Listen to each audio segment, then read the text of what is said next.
All right. The Board of Education meeting is called to order. Please stand for the Pledge of Allegiance. I pledge allegiance to the flag of the United States of America and to the republic for which it stands, one nation, under God, indivisible, with liberty and justice for all. All right, Secretary Ristich, can you please take roll call? President Wagner, all members are present. We are going to move on to the approval of the agenda. Unless there are objections, the agenda will be approved as printed. Any objections? All right. We are now going to move on to public comments on action items. Are there any public comments on our action items? Anything that we'll be voting on this evening? All right, we are going to keep moving on. We're moving on next to the consent agenda. Unless there are objections, the consent agenda will be approved as presented. Any objections? I'd also like to thank, we had 3 reinstatement hearings that are part of our consent agenda. I want to thank Member McGregor and Member Patricia and Member Sonnekamp for taking their time out to do that, and for Member Sonnekamp for joining me in 2 of them. All right, we're next moving on to information items.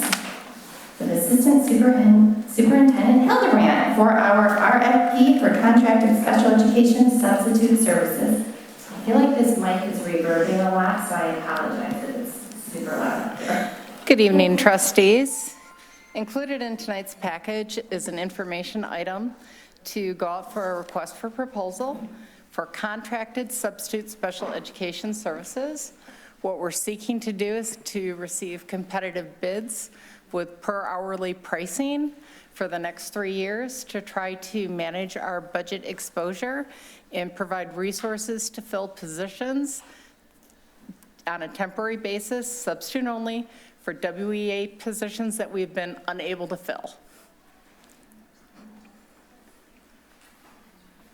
Member McGregor? So my understanding is that these positions would be, like, legally we have a requirement to fill these positions because of the resignations we've had, because they are dealing with things that are special needs. Is that correct? That is correct. It's to meet the needs that are identified in our IEPs for our special education students and to make sure that we're compliant with all the MARS rules. There are times that we may have a vacancy. It could be a WEA member that has gone out on a leave of absence, and we may not have a qualified substitute. Included in the RFP are the job descriptions, the same requirements for our WEA members. So the same requirements would hold to any contracted member that's placed within that.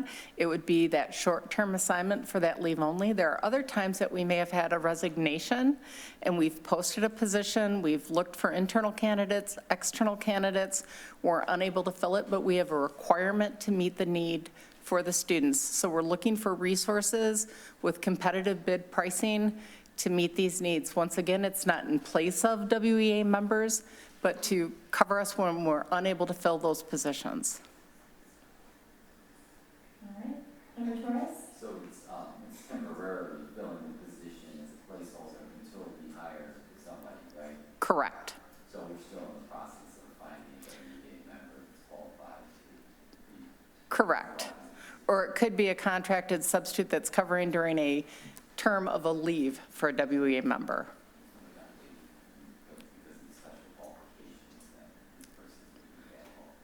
Correct, and we're hopeful that we're going to be able to secure competitive pricing so that we have a rotation of firms that we can go to with known enlisted pricing per hour, known facts in terms of do they charge for mileage, what other ancillary costs might be embedded, so that we understand the all-in cost for each one of the firms. So we're hopeful that this might work. Member Stitch? Are other districts having to make this move as well? I don't know. I know that I used this with my past district as a strategy when we were having difficulty with hard-to-place positions. It did work for a few of those positions. And it really is trying to secure that pricing for 3 years and really have a call rotation to go to so that our students' needs are met according to our IEPs and the plans as directed. So for with these hard-to-place positions and understanding what we're asking for our special ed services, in your experience, have these groups been able to have a pool of educators to draw from themselves? In other words, understanding the vast shortage of special ed. There have been resources in the past, and it really depends on the specialty. There are times that it may be a little more frequent that you could fill a social worker than you might a psychologist. It might be a bit easier to find an occupational therapist than a school nurse. What we're looking at are for those hourly rates for each one of the 5 positions that we seem to have recurring need on, and trying to lock in that price. Just another resource that, once again, it's not in place of a WEA placement. It's in support of, just as a substitute basis to get us through a leave of absence or a vacancy during transition or turnover. Is Oakland Schools aware of our shortage? Yes, they are. And Oakland Schools has one agreement out there with one firm. It's called Anthromed, which is the competitive bid that districts can tap into. That's not every one of the specialties that we're looking for. We're doing this in addition to. We're casting a net. We might catch some, we might not. It's worth the effort. The Oakland Schools' recommendation, understanding this, would be to find contracted services? We have a requirement for the IEPs to provide the service, so we have to find something. And Oakland Schools does really try, as well as we do. We post the positions, we're looking, going up every avenue. Nadine and her team have done a stellar job finding companies that we've gone to. Last year, when we talked about what we pay out for contracted services, special education was a component on that. This whole RFP is to try to mitigate the cost and be in control of the rate as best as we can, if possible. And I ask only because I imagine if you were an ISD that was just a couple short miles down the street, that and understanding the really important programs we run and understanding the importance of serving this population, they would say, wow, I wonder if we could throw some money behind this to help. So that's partly why I asked. Thank you. I appreciate the questions. Any other? Member McGregor? So obviously with IEPs, it's really important to have as much continuity and all of those types of things as possible. How do we have that built in when we're looking for who we're going to contract to for these? Obviously, like if somebody goes on leave, you can't predict that. But right now, while we're kind of hiring and in that process, and even when we can't predict it, how do we make sure that there's a system in place to make sure that's done? So if we knew that there was a leave of absence, sometimes leave of absence are known. You may have a staff member that is preparing to have a baby. So then we can post it out, we can review resumes, we know the potential start and the term date of, no pun intended, of that leave for that particular staff member. So then when we reach out to firms and we know the rate, we want to secure the same staff member for the continuity of service for our kids, right? Additionally, our caseworkers, our team members, our WEA members have a caseload. They have a series of students that they see, so we really do want to be able to ensure that it's seamless. We don't want that in and out. That's why this is not a, hey, it's Jane Smith on day 1, it's John Jones on day 2. So, but we would be reviewing those resumes saying, how do we meet this need? We do have some other substitutes that can cover, or we can switch some caseload around when it's that 1 day, that 2 day type need. But when we have a known turnover, we want to be sure that we have that continuity. Thank you. You're welcome. Are there any other questions? Thank you so much. We appreciate it. All right, we are going to move on to new business. Superintendent's recommendations with Treasurer Donahue. Superintendent's recommendation 102526, new gateways roof repair and replacement.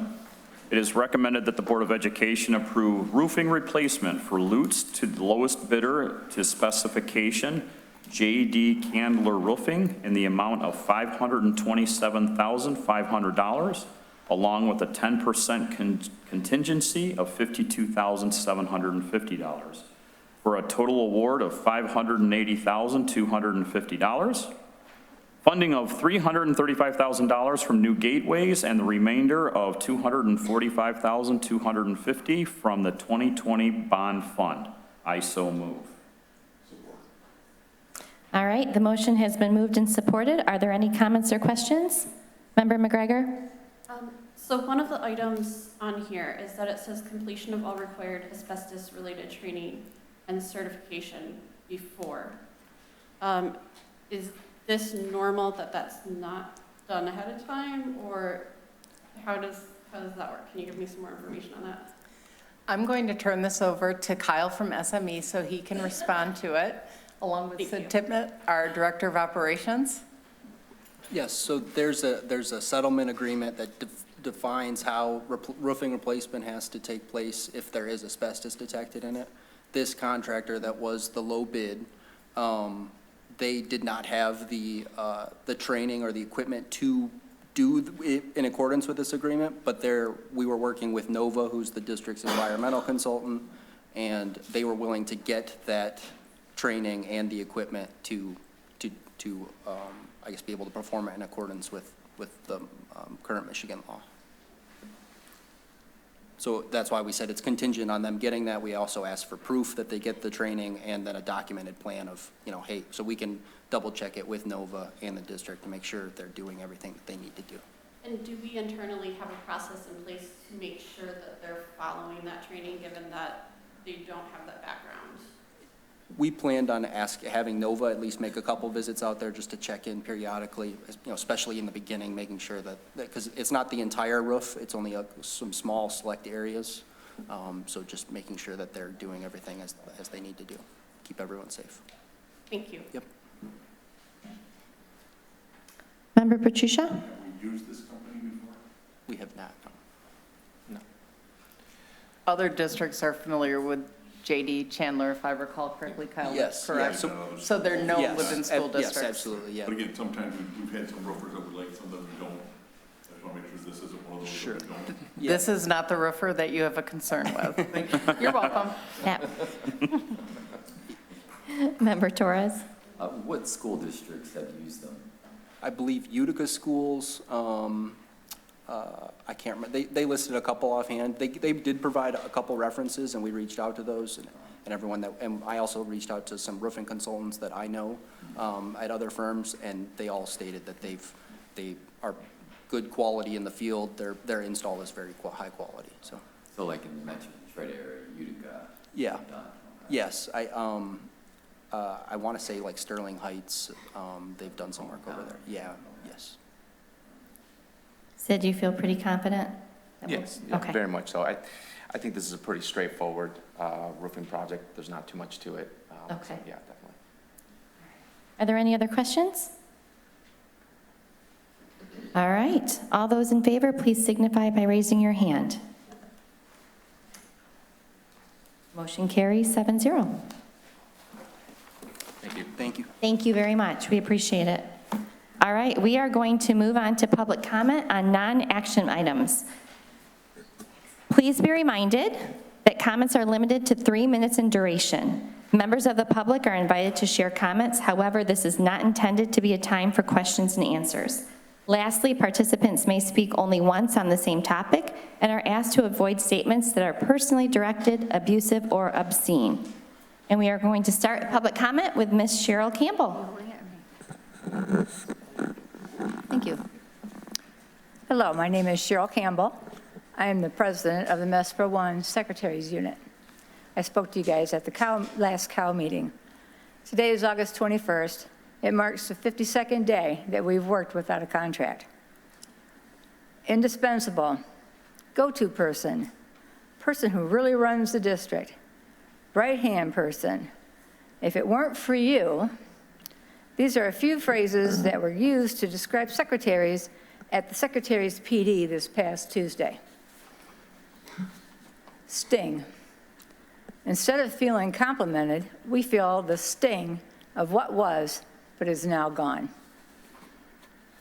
The district has cut our positions, secretaries, we do not make much, but yet the decision was made to cut our positions. Frustration of not having enough time, worry about making mistakes, upset parents, situations that all secretaries in this district come face to face with every single day, whether it be staff, parents, or students. And yet we are not essential enough to settle a contract. So again, why? Thanks. All right, thank you. We are going to move on now to Joe Humphrey. Thank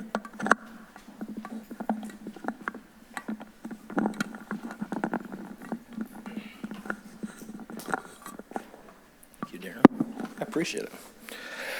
Coming to you, I am Joe Humphrey. I am a proud member of the WA bargaining team, as well as a 20-year employee of the district and a graduate of Mott High School. I'm coming today because I have a lot of concerns about the negotiations that have been going on. We started off on April 2nd. Our team gave a comprehensive proposal, including wages, calendar, and many other topics on April 2nd, and immediately we were told that we were not going to talk about money until July, which we understood.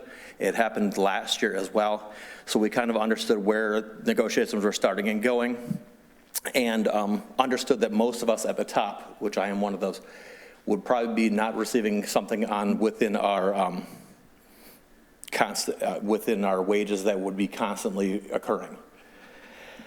That's a very big concern, because 60% of us are on the top step, and many of us, our places who are being replaced, are also being hired at the top step as well. So people are constantly not getting raises. It took 2 months for us to get a counterproposal, which consisted of 4 sessions and 2 canceled sessions. Many of the counterproposals that we received were no's and said not going to happen. So we went back and forth. Since then, we've had a total of 5 extra sessions, which means there's a total of 9 bargaining sessions. And in between time, since we've had the counterproposal, we've had a communication that's put out that said the WEA was not releasing the calendar, and put us in a position where many of our teachers received a lot of feedback from community members, parents, that said that we were not doing what's good for students. Also concerned that makes a lot of people feel pressured, not having a consistent raise, worried about why would I want to work here. In closing, I just want to say we're losing teachers left and right. That's been the most consistent thing since I've been in the 20 years. And many of them, yes, I understand the money and financial reasons, but there's also professional courtesies and freedoms, such as us having the lowest amount of sick days in Oakland County, as well as the only evaluation system that has attendance within it. Just in closing, like I said, I am a lifelong community member of Waterford, grew up here, work here, go to all my appointments, everything is business is still here, and just real concerning to see where the direction of all the teachers that we see leaving, the constant openings almost every day that we get posted. Thank you.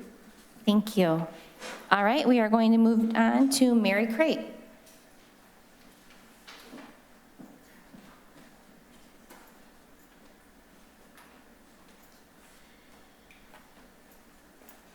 Good evening. Pardon the way I look. I just left meet and greet at Riverside, which I am now back there. I came tonight and I'm changing what I was going to say. I was able to, at staff meeting this morning, say to all the young teachers how lucky they were to be here and how lucky I was to be back at Riverside, because I celebrated my 10th year teaching in Waterford at Riverside, my 20th year teaching at Riverside, my 30th year, and in February it's 30 years with the Waterford School District as a teacher. Mr. Richards was a young man in my school, and it was an honor to get to work with his mom and to be part of an amazing school. I walked in there, and out of the classroom teachers, since I left Riverside 8 years ago, there's 3 classroom teachers left. Where's the sense of a school community? 3 classroom teachers? And yet, tonight at meet and greet, as I'm standing there, a parent walks in and goes, wait, Mrs. Crate, you're back here? Oh my God, you were my teacher. And they're saying to their kids, this is like the awesome teacher. She was my teacher. One of the boys, the mom says, Owen, you're not gonna believe who this is. Your aunt was in her classroom and she loved Mrs. Crate. I hope you get to work with her. That's what we should want for every single kid. And then I come to the board meeting tonight and I see outsourcing my jobs is okay. I knew we were going to be short on speech and language. Ms. Tunick and I knew we were going to probably need to outsource 2 positions. At $93 an hour, probably, because I know previously when they outsourced my jobs that I found out about, there were 9 jobs and many of the people were getting paid $90 and $100 an hour to do my work. No, I would have talked about this sooner. I just didn't have time to read the board packet. It wasn't out before today. I was working. I'm setting up 2 classrooms because I'm at 2 different schools. I'm running meet and greet tonight. I didn't have union time today because I was busy taking care of our kids. I love this place. I care about Waterford. You won't, as I told the teachers the other day at the welcome to the new hire lunch. I said, I'm Mary Crate. You won't find anybody who's a bigger Waterford cheerleader than me. There's not one of the people in this room or in this district that can say that. I will stand and fight. And yes, I've emailed Matt Hall. He won't answer me. I can't go to Lansing because I'm here. I emailed Mike Harris and he gave me the whole blah, blah, blah, blah, blah. No, it's not okay for you to outsource any of my jobs.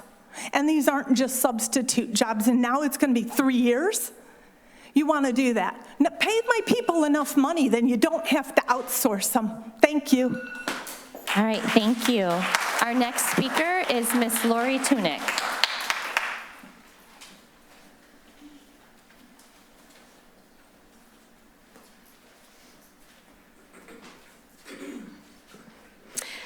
Good evening, members of the board. Negotiations between Waterford School District and its employees have stalled, not because of a lack of effort on our side, but because your team has told us they have not been given the parameters or authority to bargain financial terms. Without these parameters, there is no true negotiation, and what we have is a delay. Delay is not neutral. It erodes trust. It frustrates employees, and it undermines the stability our students deserve, your students deserve.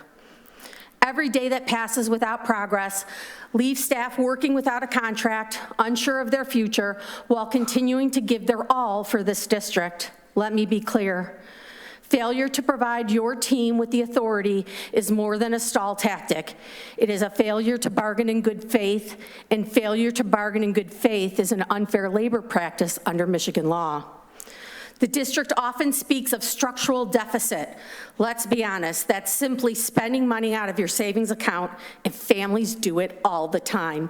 When budgets are tight, the district must also decide how to responsibly use their savings it has built to support its people and programs. My members have put forward thoughtful proposals to improve working and learning conditions. We are ready to discuss solutions and reach an agreement, but your team must be empowered to do the same. Otherwise, negotiations will remain at a standstill, and the board, not the employees, will bear the responsibility for prolonging the crisis.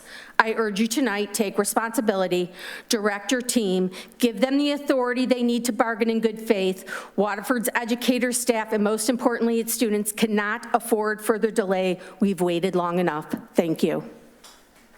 All right, thank you. All right, we are now going to move on to board reports this evening. Is there any board member that has a board report? I mean, I have one, but I wanted to. Well, are you sure? Can you just off the cuff? Okay. Is there anyone else that has a board report? Member Ristich? Just wanted to shout out the web program over there at Pierce. It's one of these really amazing programs we have to make sure that our 6th graders, as they transition from elementary over to middle school, they come in knowing the expectations, having built a little bit of community, And it's a really great opportunity for our 8th graders too. They go to a little bit of professional development, they greet the parents during registration.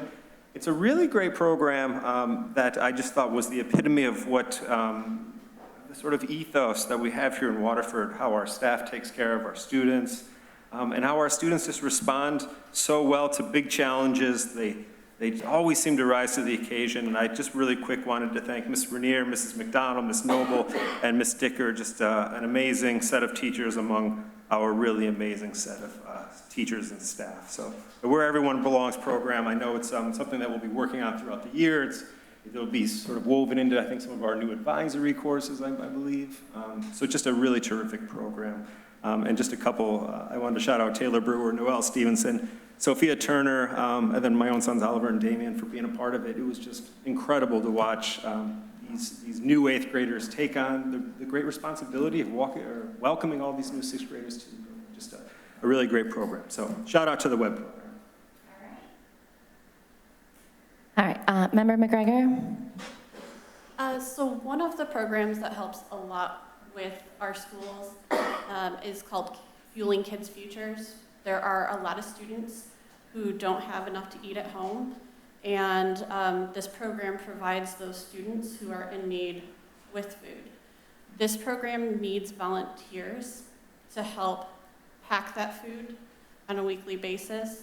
So if anybody is interested in that, please reach out, and I can connect you with the right people, because not all of our kids have what they need, and we need to help them get that. So, thank you. Member Torres? I just wanted to touch base. I did reach out, and the board did get a update this week on many of the projects that we're working on here in the Waterford School District. Had a lot of people who have reached out to me over the past 2 weeks, people getting nervous as school's getting closer. So a number of them we're finishing up this week. Several of them will be finishing right before school, and then a few, i.e. the ones at Pierce, I believe will be finishing out in October. This is kind of the process every year, and all the years up, 10 years or so that I've been on the board, we usually do go up to the last minute, but it does get done, and it's quality work at the end of the day. So I just want people to be aware that those projects the board is looking at those, the superintendent is communicating updates on those, and we're keeping an eye as we get closer. There's a number of playground projects that are being worked on, all types throughout the district. I want to give a shout out for the meet and greets, like Ms. Crate just talked about, and the phenomenal work that the teachers do in going and greeting these kids. I was at my daughter's Pierce meet and greet, and one of the things that I think we don't always realize is how nervous these kids are, how nervous these parents are. My daughter's starting a new school this year at Pierce, going from Cooley Elementary. And, she's nervous about her locker. She's nervous about her teachers. She's nervous about, is she going to know anybody in her classes? Is it going to be the same group? So shout out to the teachers for you guys in what you're doing and, calming the fears of the kids and calming the fears of the parents and the nervousness, because those meet and greets are really important. Those kids really plan for that ahead of time. I think my daughter spent the whole day picking out her outfit and doing her hair, to go to the meet and greet for an hour. She worked on her on a lock that I bought her so that she could figure out the locker combination. So what you're doing by meeting these families and meeting these kids is much appreciated, I can say, by the board and myself and parents and the students alike, because it goes far beyond than just a meet and greet. It's a lot of planning and a lot of nerves and a lot of preparation for the first day of school. So thank you for this year. All right, and I would like to give a shout out. We were at Mott's registration this past week, and I know the high school registrations both were happening, and it was very fun. It's always fun to walk in, see everybody, see all the kids when they get their schedules, starting to try and figure out what classes they're going to try and switch into because they want to be with their friends. But most importantly, it's always that fun anticipation of the year that's coming. It's been great to drive past Mott and to see the marching band out in the parking lot and they're practicing, to see all the pictures I've seen of friends that have posted Kettering football's their ceremony recently. So it's just that fun time. I know maybe not so much for our kids, but for parents, it's a really fun time of year because they're going back to school and getting back into routine. And with that, we have Mott's first home football game is next Thursday, the 28th, but it's also youth football night. So I wanted to make sure our community was aware of that. Youth football is free to come, wear your jerseys, highlight your programs. We have our little Corsairs, we have the Pierce Pirates and the Mason Mariners, so it's always a good time to come out to either one of our high schools, to our stadiums, to support our community. So it'll be a fun week next week as we kick off our first day of school, and I want to welcome all of our staff back because I know yesterday was our first official day back, so welcome. And I'm really excited to see, how the school year, despite, I know this is this is the first time that I can remember in decades that we've started off a school year with so much uncertainty with what's happening with our legislature, both state and federally. But I always have faith in this district and the teachers and the staff that are here, that our kids are always our priority. And I know despite all of the noise going on around us, hopefully the adults will get to be able to figure this out before October 1st, but I know this will be a great year, and I know it's because of all of you. So I do appreciate, and we as a board do appreciate our staff very much so. And as a parent, I'm super excited to start the school year and kind of see where it takes us. Anyone else? All right, we are going to move on to Superintendent Martin for his report. His first official report. Is this thing on? Yes. I appreciate that and want to echo some of your sentiments. It was nice. Our team was out at the meet and greets this evening, and it was, when kids are back, everything feels right. And it was nice to see the parents and the kids excited, the teachers, all the staff, and I just want to commend all the staff and all the work to get us to that point. Also, we are really looking forward to first day on Monday. Super excited about it. Hopefully the high schoolers are getting used to the sleep adjustment, because I know they've all been staying late. But yes, there's been a ton of work there. And then lastly, I want to talk about welcoming back all staff. Yesterday was our welcome back with our theme, Waterford's winning team. It was an incredible time. I want to shout out a little bit the Mott cheerleaders and the Mott band who welcomed us, our communications department putting everything together, our food services department, which put on a fantastic lunch, and then our CIA team for developing professional development over the last couple of years. They did a fantastic job, and it was great to see everybody all there together. Also want to talk a little bit about the state budget. As we know, our legislature are supposed to, by July 1st, have a set budget. Many of us know they do not have that set budget at this point. And we're starting to hear some rumors about a risk of a government shutdown, a state shutdown, which could happen on September 30th. The crux of this issue really is what are we going to do with the roads and using some of the school aid fund to divert some of those funds to the roads.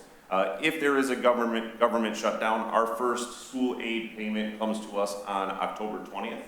Certainly if we miss that, that is going to impact us, impact compensation, impact class sizes, impact how we're able to support arts, athletics, and all of those other things. The easy solution is for lawmakers to keep the school aid fund for students. That is my advocacy. I met with Representative Mike Harris earlier this week and made it clear that the money that was supposed to come to education needs to come to education, and I was also advocating for more funding. On September 5th, the Oakland County superintendents will be getting together with legislatures as well, and that will be our advocacy after the first week, because the first week has its own thing. You will see messaging coming from our district in terms of support and advocacy for public education and the school aid fund, encouraging our legislators to come to the table, find a solution, and be able to move us forward so we don't have this certainty while we are also supporting public education. And I would encourage those of you who can and have the ability, reach out to your legislators, Please let them know how much we need the state budget approved and the money to go for our students. And last but not least, and sadly, the Waterford School District was extremely shocked and saddened by the recent passing of Marty Vespi, beloved bus driver. He supported students from Cooley, Pierce, and Kettering, was a real cherished member of our transportation team. I was able to speak to some of our bus drivers, and they just commented on nobody had anything bad to say about him. He was the best of the best, and if you asked him to do anything, he was willing to do it. He's going to be greatly missed, and my condolences go to the transportation team and his family as well. Thank you. All right, we are now going to move into closed session. By roll call vote, the board will move to closed session in accordance with sections 8H and 8K of the Open Meetings Act. Secretary Ristich, can you please take roll call vote? Member Pachulia? Yes. Member Sonnenkrantz? Yes. Member Torres? Yes. Member Wagner? Yes. Member Donahue? Yes. Member McGregor? Yes. I am a yes. 7-0. All right, we are going to move into the conference room, and we will be back when closed session is completed.